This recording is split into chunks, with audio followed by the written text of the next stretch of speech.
Hi everybody, my name's Rachel and you're back at the Sassy Flamingo. Thanks for stopping by. So I know, it's been a while since I've talked to you all, but I really don't have an excuse for you, so I'm not going to try and give one. But what I do have for you is another book review. Woohoo! Here we go, here we go. Alright, can you guess what book I'm going to review for you? Probably not, because I've never mentioned it to you. It's The Midnight Queen, and if you guess that correctly, you're a creep because you've probably been stalking me. Alright, so let's start reviewing this book. We're going to start with plot, which is a point that I usually like to start with on my flamingo scale. For this book right here, it took me to page 150 to get into it. That's a long time to get into a book. Forever. So I'm only going to go ahead and give it a half flamingo because after that point I was definitely interested and I wanted to keep reading. That's why I finished the book. So just a half a flamingo there. So we're going to move on to point number 2, which is writing style.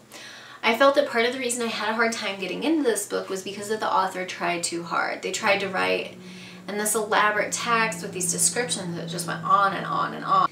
So I'm not going to give it a flamingo on writing style at all. I wasn't impressed. Yeah, whatever. So then we're going to move on to point 3, which is the characters.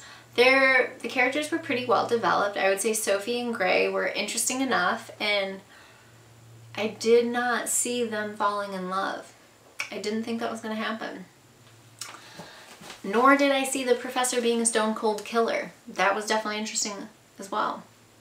And so that puts us at 1.5 flamingos so far. So let's go ahead and move on to the next point, which is point number 4. And that is originality. This book had it, for sure. I hadn't read another story like this. I wish it had been written slightly different, let's say. Not better, because it wasn't written bad.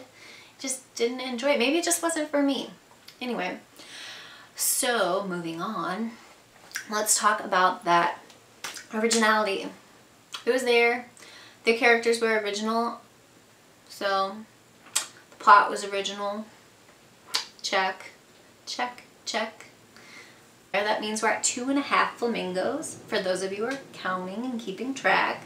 And we'll move to the 5th point, which is surprise factor. I would definitely say that this book had it, right there at the end. Just barely snuck it in, but it did sneak it in. So we're going to go ahead and give it 3.5 flamingos overall. Not amazing, but not bad, so it's right there in between. So if you're looking for a book to pass your time, I recommend checking out The Midnight Queen. It's an okay read, won't blow your mind, nothing like that. But anyways, I want to thank you all for stopping by. My name's Rachel and this is the Sassy Flamingo. So if you have any comments, questions, suggestions, or just want to show a little bit of love, you can leave it in the comments down below. Again, thanks for stopping by and I hope to see you next time. Bye everyone! Let's start this over. Blah, blah, blah, blah.